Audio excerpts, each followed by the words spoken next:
to talk about joining coils to the pinch pot. So I have a hemisphere shaped pinch pot. If you want to, you can even maybe change the shape of it, and you can even turn it on its side, or if you want it to be perfectly symmetrical, make sure you give it a little tap on the table and set it to the shape or the direction that you want. This time I'm going to make mine set just a little asymmetrically, like that. But now I'm going to start rolling coils, and here's your instructions for rolling coils. Take your wedged clay and kind of make a tube with it. And then you're going to start rolling your coils. Now, when I roll my coils, I try not to get past this part of my hand because that's what tends to flatten them out. So I just roll them a little, and then if I start to get like a flat side to it, I try to roll that out. And I take my fingers at my knuckles, and you can see how I kind of start to spread my fingers apart, move my hands apart, and it's almost like I'm stretching it while I'm trying to create this tube. The coil I'm going to try to make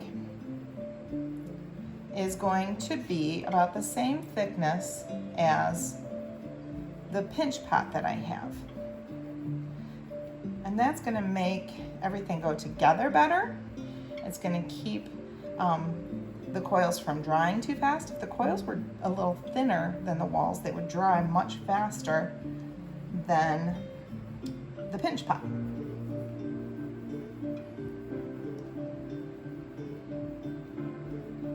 Now take a look at the designs that you have. See if you have open spaces and gaps, or if you have coils doubled up on each other, or if you're creating patterns and textures with your coils.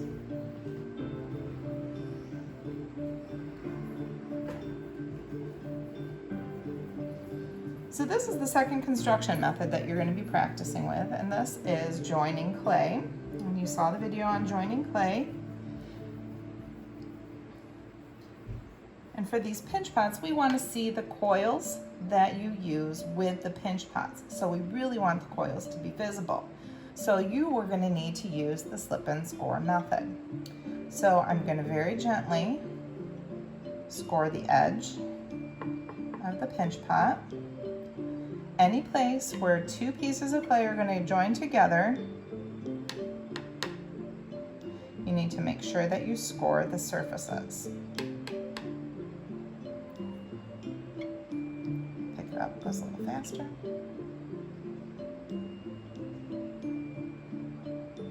You can see the rough surfaces right there. Okay. I'm going to take some slip, and I want to get enough on there so that I get a bit of an ooze when I push the two pieces of clay together.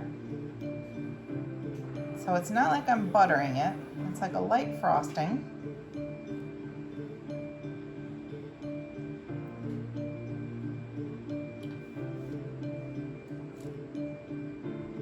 I have pet hair in my slip that I need to get out. And I'm going to start with this coil right here. I think I need to roll it just a little thinner. Stretch it out just a little bit more. If you can't get a big coil like this, that's fine. You can always join them at the ends. And I'm going to start right here. I still don't like it. I think I need to make it a little thinner. It's just a little too thick.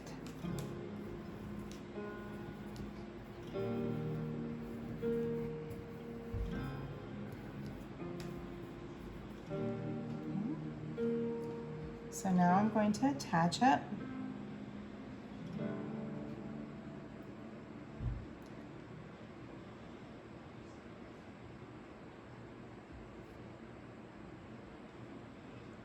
And I'm going to pinch it off right there. And it's a little too long, so I'll join it together. And those two little ends right there, I'm going to add a little slip in there just to fill in that little joint right there. Okay, so right now I have this nice little edge, And you can see that I have the slip kind of oozing in there. Gonna fit it right on top. Make sure it's perfectly on top this time. Make sure that it's sealed. Oh, I had a few little gaps. I have to push it in. And I'm gonna make sure I have that slip oozing in there. Okay, you can see it's got some ooze factor right there. It's got a little bit oozing on the outside there. That's just what you want to see, because that slip is going to shrink as it dries because there's such a high water content to it. So that's going to shrink and it's going to suck into the creases.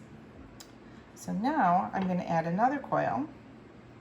And this one I'm going to be a little bit more decorative with, scoring it.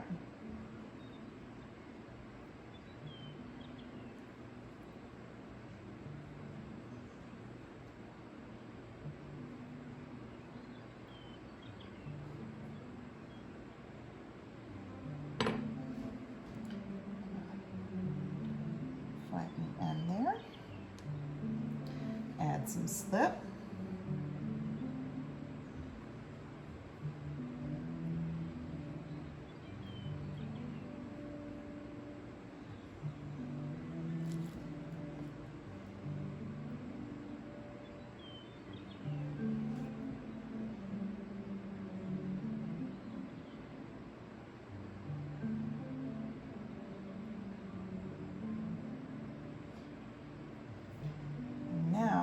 I'm going to play with the shape a little bit. I think I'm going to pinch this down so it's a little thinner at the end, and then I'm going to maybe sculpt with it a little bit. Oh, I kind of like the curve that I'm getting here. It's not one in my plan, but I kind of like how that's turning out.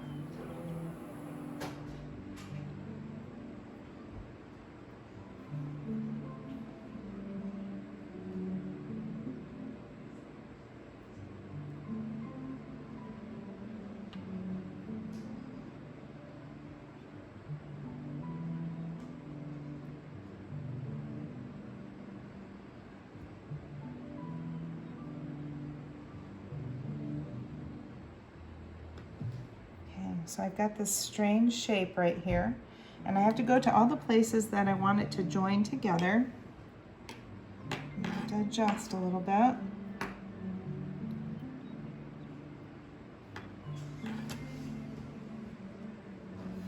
a little slip in there, and this will get cleaned up a little bit more later on. I'm going to pick this up in here. Oh, that slip is joining nice and tight already. I'm going to score that, put a little slip in there, pack that in there.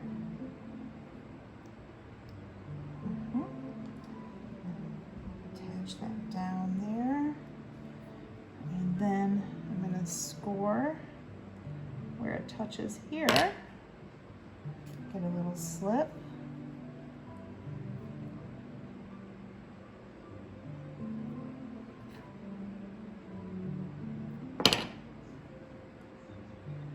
Just had an idea.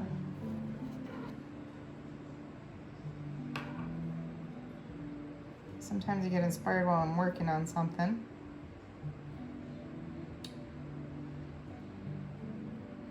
Okay, and put a little more slip over here.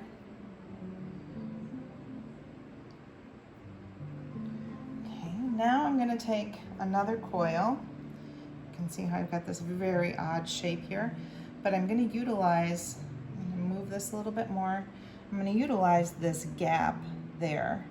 You're going to see what I'm doing with this in just a few moments, and as the product comes out in the end.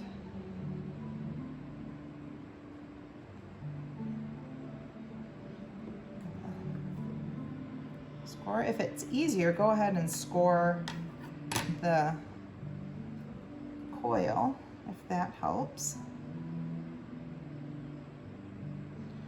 Kind of roll this up on itself.